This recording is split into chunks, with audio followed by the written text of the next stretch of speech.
Welcome back from the break, and it's still the topical discussion. And this time around, we are discussing auditing, why you need to employ an auditor within your business, or why you need to hire an auditor to really check your books of accounts and provide accountability.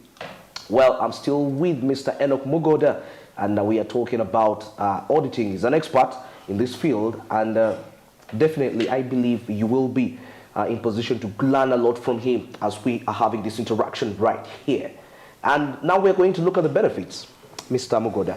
Thank you so much, Andrew. Yes, let's talk about the benefits. I'm glad that now we are appreciating why we should have an audit. Exactly. And I want us to first look at the informal sector. Good. Someone down there in Chikubo, in Owino market, why would they want their books of accounts to be audited? To be audited. One, the fact that you are looking for an auditor, that means you are going to put your financial information in order. So it is going to help you in record keeping. But also, after the audit is done, there are immense benefits. One, you might want more capital to invest, to inject in your business. In your business, yeah. And the bank will be very much comfortable to deal with you when you have audited books of accounts. Oh yeah. Because one, there's credibility, there's assurance, but there's a point of transparency and accountability. That's why you had to look for an external eye, look at what you're doing. What you're doing. But also, this audit at the end of the audit process is going to give you a professional advice. Yeah. That from our review, during the conduct of the audit, we observed that you are not paying your taxes. Your taxes, yeah. So you realize that through that advice, it's going to be compliant. Okay. We realize that you don't have an operating budget that will guide you on what you expect to spend on what you expect to generate at the end of the day, to act as a control tool in your operations. Okay. That advice is given to that trader down there. But also, the fact that you have opened up yourself, there's a sense of accountability and transparency. And Andrew, let me tell you, if I have audited books of accounts and you know how I've performed, you'll be motivated to partner with me. Definitely, I would. And you realize that when we come together, we have combined efforts, combined brains, and we can hit the road so fast, very comfortable, and approach investors, approach potential suppliers that would not approach me as an individual. Okay. Yeah, but also, when we leave the people down there, let's appreciate these other companies where people go, these are big companies. Big companies. These are listed companies. These are financial institutions. Yes. Most times you realize that during the course of the month, either after the end of the year or towards the end of the year, you might see in the newspapers a bank has published either unaudited books or actually audited books of accounts. Yes. One, they are doing that to fulfill their accountability obligation. You and I, we have bank accounts in our respective banks. And just imagine I open the newspaper and I'm seeing it is a loss making. Of course. 2020, it was a loss making. 2021, it is a loss making. 2022, it is a loss making. You start to lose confidence. But the fact that they have a public accountability obligation, they furnish that to put before people that, look, this is what we are doing. And there are prospects that we are going to continue in business. Come and partner with us. Come and do business with us. Come and bank with us. Take, for example, those companies that are listed on the stock exchange market, yes. They have a public accountability obligation. So they have to have audit, one as a compliance obligation, but also to show trust before the masses that, guys, we are here to stay. We are not leaving. Yeah. Okay. Wow. That's very, very remarkable. And now we've talked about the benefits, and they are really very, very enticing to a business person right there. But now, the question now, I know somebody is asking themselves in downtown, the services, ranging of the prices. Definitely, it's not a free service. You know that. So somebody wants to know: are there rates? Do you reduce rates in case you're coming to, the Muntu? Yes. Because they would want to know. I believe they need to know that. Okay, Andrew. You see, it is very interesting because people look at the cost, not the benefit that they will get after they have incurred this. You're right about that. Yeah, but before I dive into that, still under the benefits of audit. Assuming I'm the company and I have employees, and they are aware that at the end of the financial year, we shall have auditors. Auditors, yes. That means I'm exhibiting transparency. That alone is a motivator to them to appreciate that, oh, our employer is transparent, yeah. is trusted, is accountable, and he appreciates what we do. But also it will help them to work with conscience, to work effectively, because they know at a given time, an external eye is coming to look at what they have done. So in the process itself is a control. The process itself is a motivator. The process itself is an added value to the operations of the business. Okay. Now, back to the question, how much will Enoch charge me? How much will PKF charge me? Yeah, because how much will an audit firm charge me? I know different firms charge differently according, I believe. I don't know, because you've been in the field, you have the experience on that. You know, there are some auditors who are freelancers, I believe. I mean, they have the auditing experience. Probably they have positive recommendations. And so let's look at, of course, a person in Chukwu may not get an audit firm. I believe that. Or downtown, trade and downtown. Get an audit firm, but it's going to get an auditor that is licensed and regulated by the Institute of Certified Public Accountants of Uganda. But two, the fee is not dependent on anything. We have to agree. We shall not say, if you make 10 million, you'll pay me 10%. There are no contingency fee in auditing. Okay. So we shall agree. The institute issued guidelines on how to charge, but also the fee should not be too minimal that it won't compel you to do the work. Okay. But on the other end, it should not be too high that it will constrain the cash flow of the owner. Oh yeah, okay. So it is a negotiation. It is an understanding. That's why we sign a contract. Okay. And you can't sign a contract until you have understood what is embedded in there. Okay. So, assuming I have 600 million that I've made in the year, one will ask me, okay, I have 600 million, how much will you charge me? Okay. And it will be a question of discussion. Yeah. One who can come to you and say, oh, I will charge you 10 million. And you're like, wow, am I able to? But there are those who are willing to pay for it because they know what comes along with this audit. Oh, yeah. Yeah, but the informal sector, if you have realized that the institute has taken an initiative. We have what we call the Accountants Week. This actually happens here in the Woma Showgrounds in Gogo, where most of accounting firms come to exhibit their services. They offer pro bono services. That means if someone came there, they'll be able to get their advice, but also they get the insight of how can I be charged. Yeah.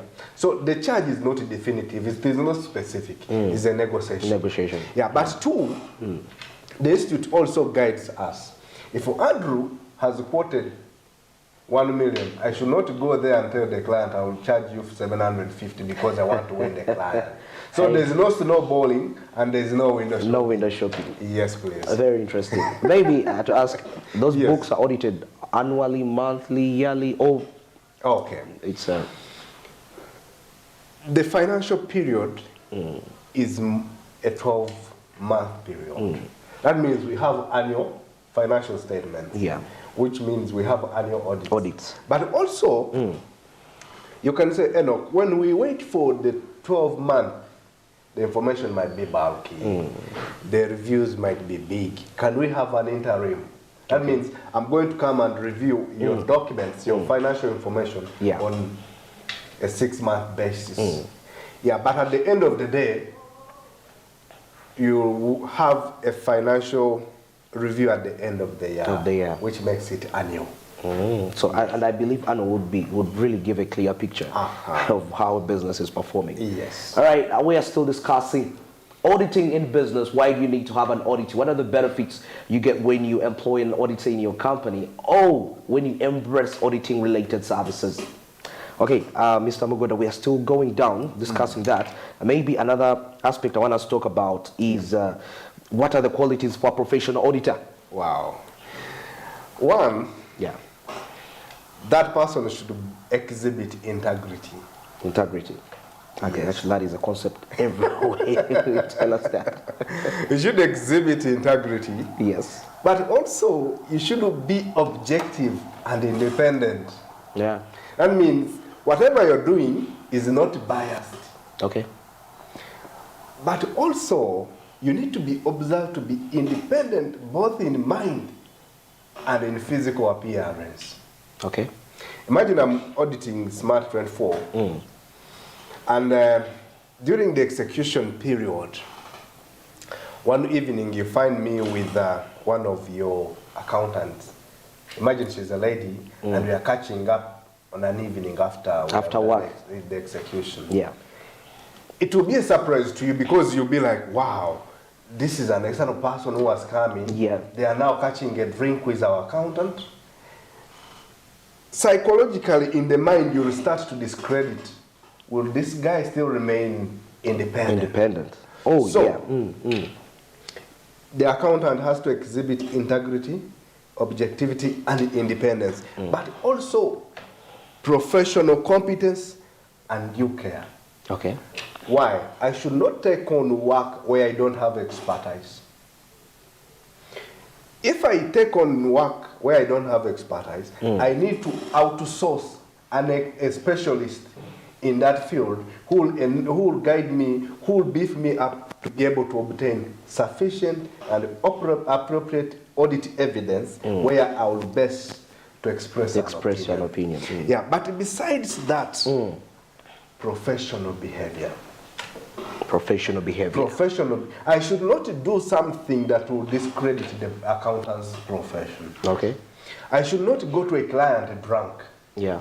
I should not go to a client in ramshackle cloth. I should be presentable to you, because there's a Nigerian philosopher who says that people address you the way you are dressed.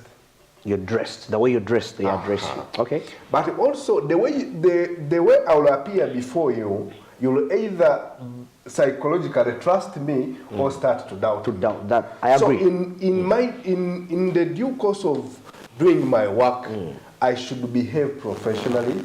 I should exhibit courtesy. I should exhibit relation. I should exhibit interaction, so that there is comfort, there is relationship, there is rapport. Because through that rapport, it is going to help me in my execution to obtain evidence. But above all, there should be confidentiality. Confidentiality. Imagine you gave me your information and you find your papers flying on NASA road. I'll be so... You'll be so mad at me. You'll be like, wow, is this what these guys do? Okay. But also, you gave me your information and I'm disclosing it to your competitor. I'm disclosing it to another person without your authority. Okay. So during the course of our execution, we exhibit unquestioned confidentiality. Confidentiality. Yes.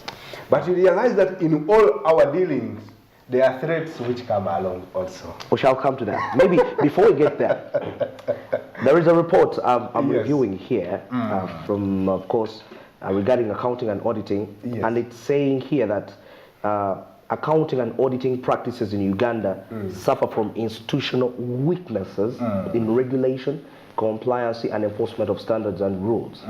Let's take a look. In your field, you've been there. How applicable is this statement according to your experience, the time you've spent in the industry? All right. You see, the fact that we approach this audit from a risk-based approach, we are telling ourselves there's already a risk. Yeah. But also we are saying if this risk is not reduced to a manageable level, we are not taking on the client. The client, okay. Yeah, but the bottom line of it, let's appreciate the regulator, the Institute of Certified Public Accountants of Uganda, who is enforcing that as you got the client, you should be seen as independent. Yeah, what we've just talked about. You should exhibit integrity. You should exhibit professional behavior. So the fact that we are also answerable to the regulator, as we approach the assignment, we have to make sure we have the right resources, right expertise. The assignment is given appropriate time for us to be able to gather what will necessitate us to express an opinion. Okay. Yeah, so coming back to that report. Internal weaknesses, non-compliance. You realize that people whose internal controls are not effective, are not compliant, they don't have public accountability. They have not embraced the services of an auditor. An auditor. Yeah. And that has faced it's been a very challenging aspect. And you realize that you enter into an institution on your first audit and you're like, wow, why didn't they contract an auditor early enough to identify these red flags? We're not coming to look at all the weaknesses, but there are those that should be unearthed with your procedures that you have designed during the execution of the audit. Okay. Yes. All right, it's exactly 17 minutes past 9 a.m. We are still in the discussion, auditing, getting to understand why you really need to embrace the services of an auditor into your business. And I'm still going on. We are still moving on. We are still moving on. I know it's getting much more interesting in this way because we now see why it's really important to have an auditor. Why it's important to have audited books of accounts. You know, we talked about institutes that publish these books of accounts into newspapers for public accountability. It will be benefiting very beneficial for them to be listed on the Uganda Stock Exchange because we are in Uganda. So now you were going to talk about a certain point regarding the challenges, and actually I drove you to this point. I knew I was going to come back to that. It was intentional. Yes. So you realize that during the course of our execution of these assignments, of these audits, there are things that limit us. Yeah. There are threats that come along that we need to mitigate, that we need to address. Yeah, threats. There are self-review threats. Imagine I'm your accountant, then I come back as your auditor. Okay. That is something really to think about. I'm imagining I'm a preparer, situation. Yeah. As well as a reviewer. A reviewer. That means I will not be able to tell you if there was an error. Definitely, it will be that report will be compromised. So, we advise not to do so. Okay. But you realize that big audit firms that have enough resources, they have different departments. We can have PKF Consulting as your preparer. Okay. You outsource to them to prepare your finance. Okay. So, PKF auditing department will come and review. Okay. Because those two departments are independent, but they are also what we call Chinese walls. What are Chinese walls? We are all PKF staff, but we are doing different work. Yeah. You're a PKF staff, a preparer, I'm a PKF staff, a reviewer. Okay. That means whatever weakness I'm going to find is for the benefit of the institution, the client, and the benefit of PKF. Okay. As an audit firm. As an opportunity to train their staff, but also as an opportunity to the client to appreciate that there are other gaps that they need to work on. Okay. Yes. That is very interesting. Yeah. Then two, we also have self-interest. Self-interest. Yes.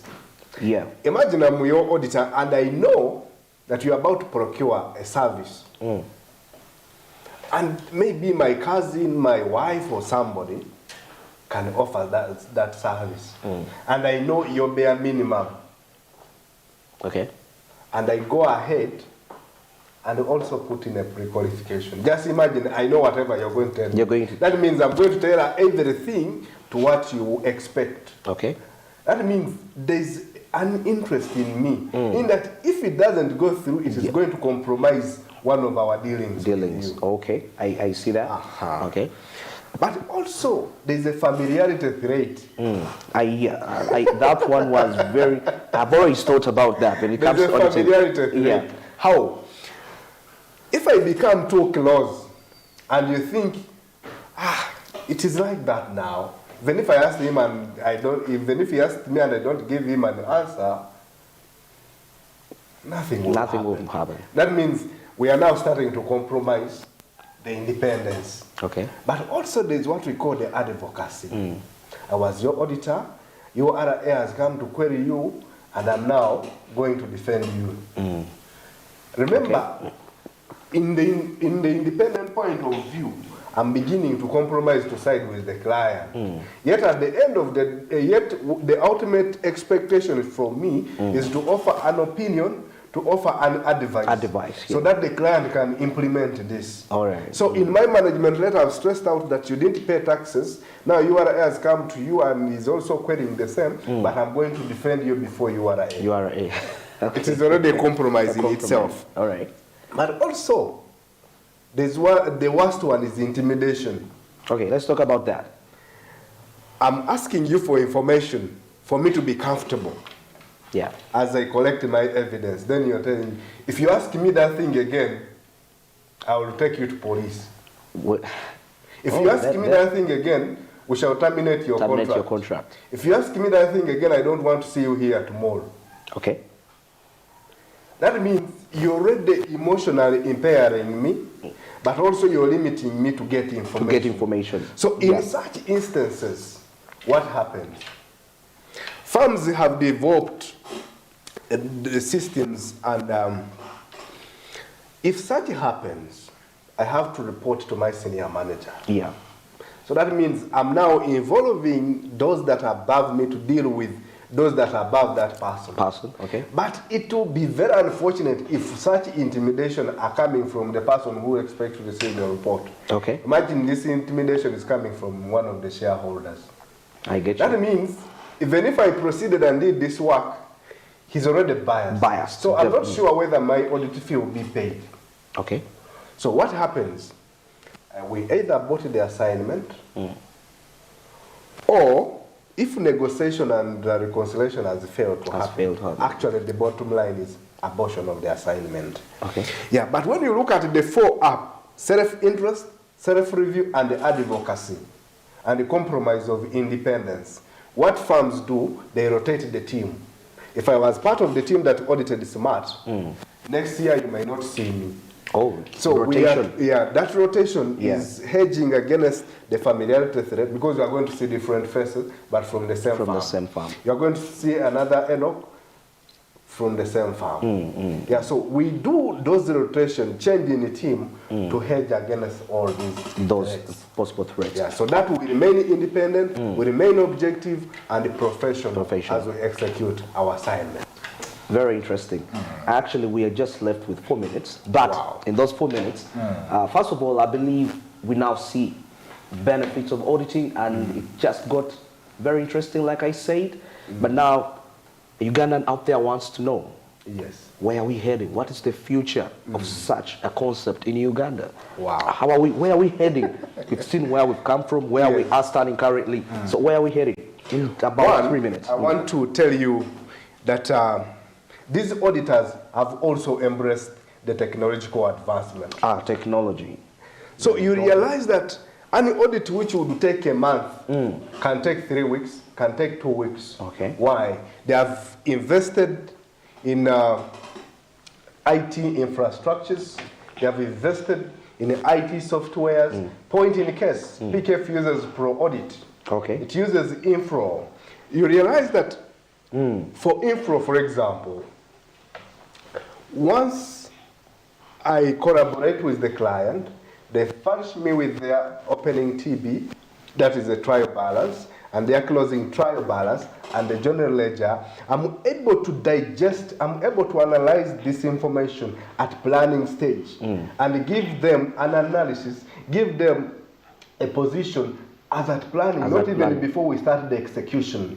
Because the software has the capability, it has an artificial intelligence to analyze this information in that raw form to help you make a final report. Yeah, so where are we going? These auditors are also moving with technology, but also we are imploring the masses that let them embrace audit. Let them appreciate the work of auditors. Because once you have an expert review, once you have your books audited. Once you have an auditor come to review your financial statements, you have immense advantages. Okay. You can easily acquire financing. You get confidence before the people that you serve. There's accountability. There's an exhibition of transparency. People will want to partner with you. So where are we going? People should embrace audit because their compliance will improve. Their budgeting will improve.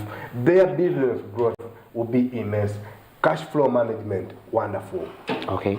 Yeah, so the future of auditors is bright. It's bright. Yeah, so the masses just need to appreciate the advantages of hiring an professional accountant, a professional auditor. All right. Thank you so much, Mr. Mugoda Enoch, for Welcome, that insight. Andrew. It was very educative. Wow. I hope you learned something as you're viewing right there, why you need to have an auditor in your business. And with the technology trends which are heading right now, the periods of auditing are now reducing the workload due to the technology. Of course, we see different softwares. He mentioned Pro Audit, and you see that is making work much more efficient. All right, it's exactly 29 minutes past 9 a.m. And of course, we've come to the end of the topical discussion. And coming up after here, we shall be reviewing SmartMaid's business on ground. And this time around, the discussion will be on SACCOs. President Yoweri Museveni urged local SACCOs to ensure that they get registered. We shall be finding out more of that information on ground with Pedson and Moonberry. Let's get into a break. We return. Good morning.